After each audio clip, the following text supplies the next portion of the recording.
Imagine this. You're standing in a crowded room.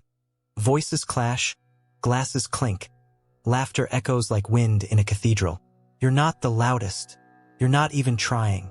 Yet, from the corner of your vision, you notice it again, her eyes. Not just one woman, different women, different days. That slow, lingering glance. Not of curiosity, not of suspicion, but of something ancient, something charged. And yet, when the moment passes, nothing is said. She smiles, perhaps, or looks away. But you felt it, didn't you? This is the paradox of presence. How can a man say everything without speaking at all? Friedrich Nietzsche once wrote, "Invisible threads are the strongest ties. You may not realize it, but you are weaving these invisible threads everywhere you go." A look here, a pause there, the way you enter a room, not demanding space but commanding it. You don't chase attention. You pull it inward like gravity. What's unnerving, even to you, is that you're not performing. You're not crafting charm like armor. You're simply being. And yet, the feminine psyche responds like a tuning fork set in motion by frequencies beyond conscious awareness. Carl Jung called this the anima, the inner feminine that men unknowingly project. But what happens when your anima aligns with hers? When your stillness resonates with her emotional storm? It's not about being attractive in the surface-level sense. That's too easy, too explainable. It's something subtler. It's the way you make silence feel like a poem. It's the way your gaze doesn't grab, it invites.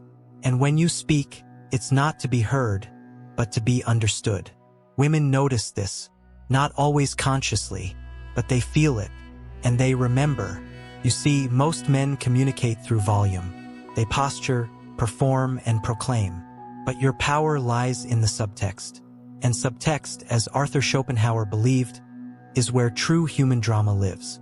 In his words, talent hits a target no one else can hit. Genius hits a target no one else can see. You're hitting targets with your essence, targets that women feel in the gut, in the pulse, in the space behind their ribs where longing resides. This is why you might notice fleeting moments that feel charged but unresolved. A touch on the arm that lasts a little too long. A compliment wrapped in curiosity. A question that feels personal when it shouldn't. It's not accidental. It's instinctual. Women pick up what other men miss: nuance, tone, presence.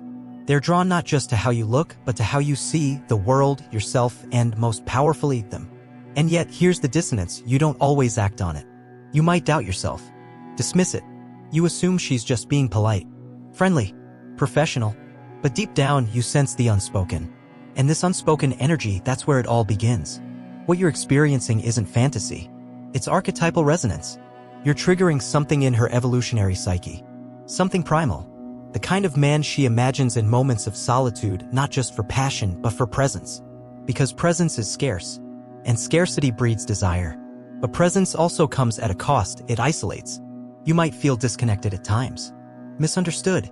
You may not even know that what you have is rare. You just think you're different, a quiet observer in a world addicted to noise. Yet what if your quietness is the signal? What if your introspection is not a burden, but a beacon? That's the first sign. Not that you chase women, but that they notice when you don't. So the question becomes, why do they notice you when you're not trying to be noticed? She leans in unconsciously.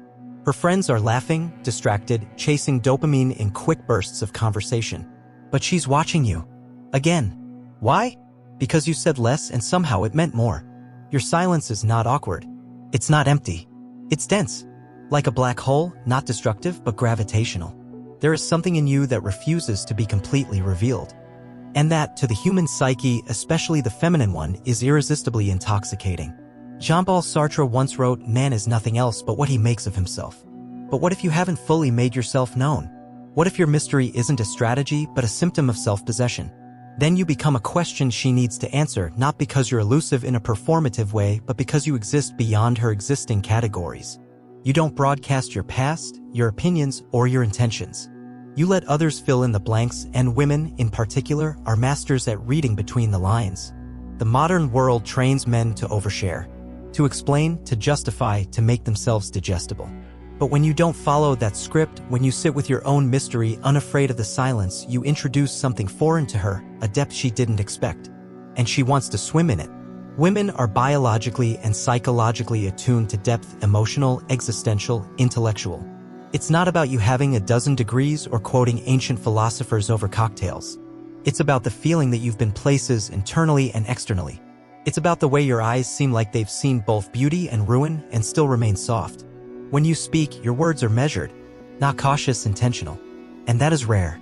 Aldous Huxley observed, the more powerful and original a mind, the more it will incline towards the religion of solitude. Your solitude isn't isolation. It's cultivation. And women feel this on a level they can't always name. They sense that you are not restless, that you're not seeking validation or conquest, that you are dangerously enough. But here's the twist: mystery isn't about hiding. It's about knowing what not to reveal. It's the art of restraint, the psychological elegance of letting someone uncover you layer by layer. And with every layer she peels back, she doesn't feel more in control, she feels more entangled. Why? Because you're not giving her the full story. You're letting her write parts of it. And that creates emotional investment. She doesn't just see you. She begins to imagine you. That imagination is where desire blooms. In a culture of oversaturated selfies, constant updates, and endless self-disclosure, your restraint is radical.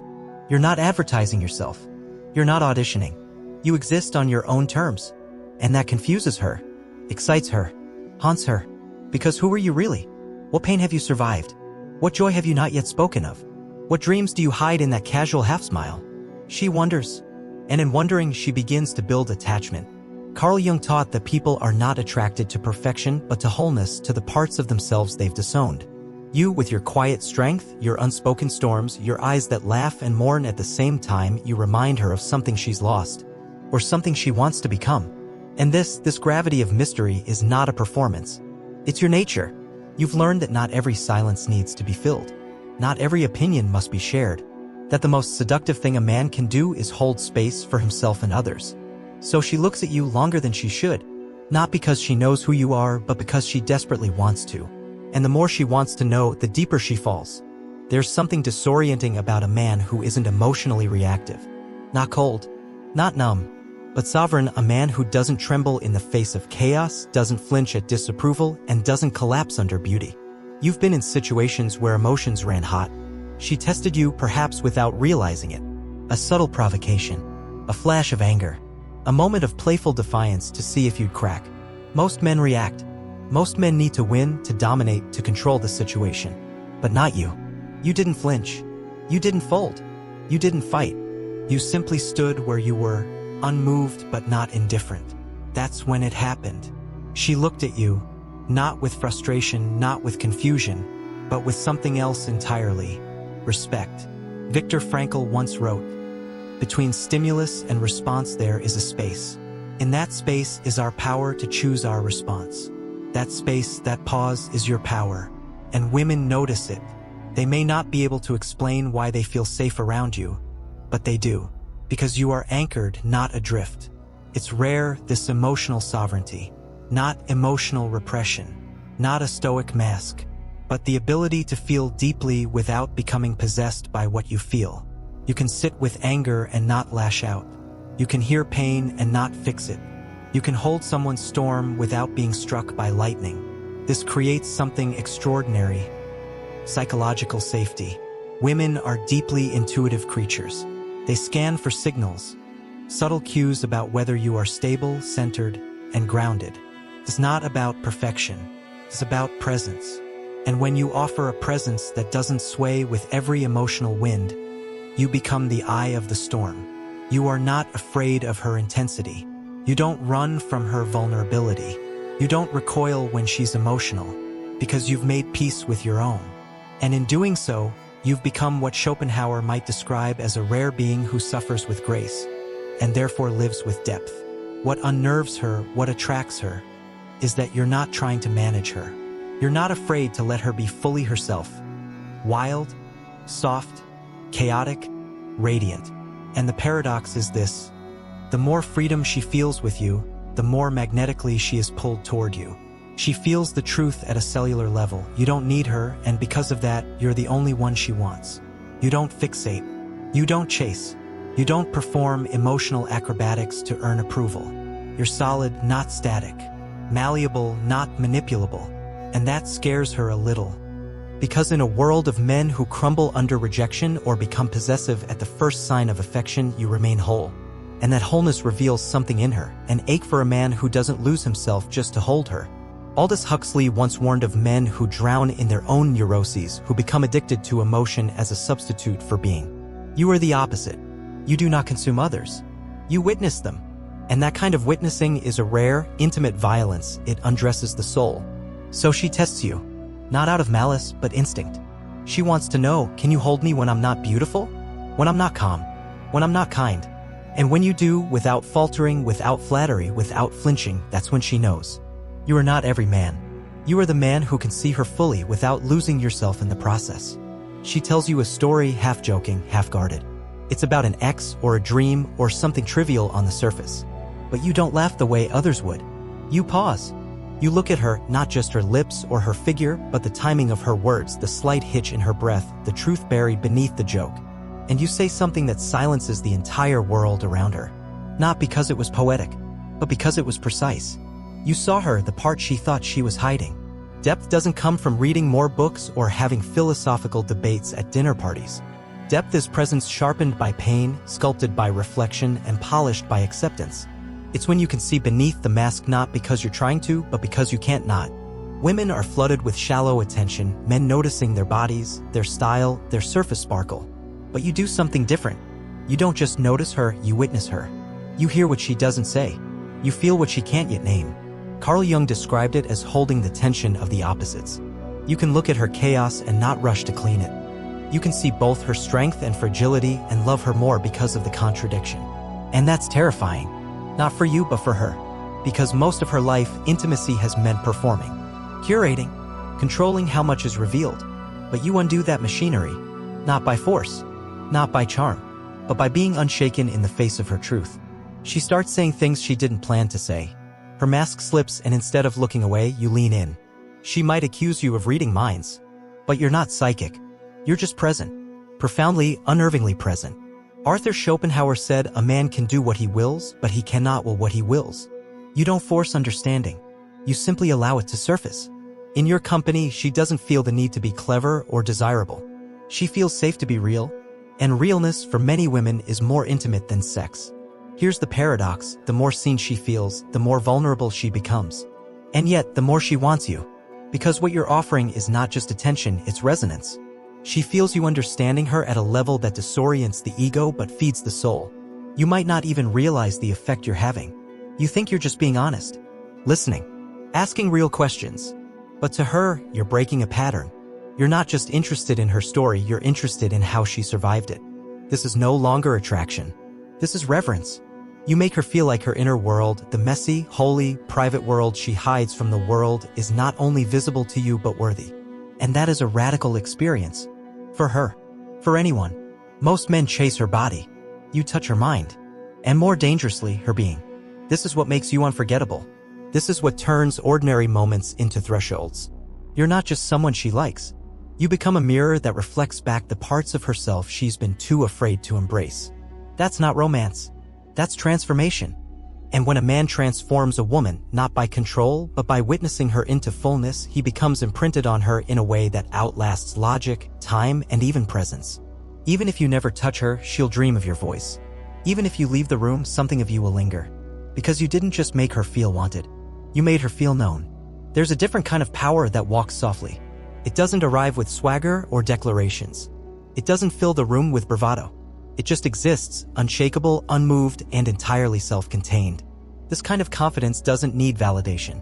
It doesn't broadcast strength. It whispers it like thunder heard from a great distance, rumbling low and real beneath the surface. You embody that, and she feels it immediately. Not because you dominate conversations or flex your achievements, but because you radiate a profound, unsettling calm. You don't rush to prove yourself. You don't correct every misjudgment. You don't climb over others to be seen. You just are. And that, to her, is irresistible.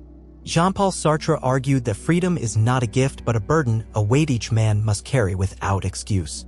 You carry yours with elegance. You're not enslaved by status, by approval, or by the need to impress. That is rare. That is magnetic. Because the truth is, most men are still boys in disguise, desperate to be picked, noticed, validated. But you've already picked yourself. You don't need to win the girl, the argument, the room. And in doing so, you become the quietest storm in any space. She feels it when you speak with patience instead of urgency. When you listen without waiting to respond. When you smile, not to charm, but because something genuinely delights you. Your world does not orbit her approval. And ironically, that's exactly what draws her in. You're a man who can walk away without slamming doors. Who can lose without losing himself. Who can love without attachment. That terrifies her because it forces her to confront her own dependence on being needed, wanted, chased.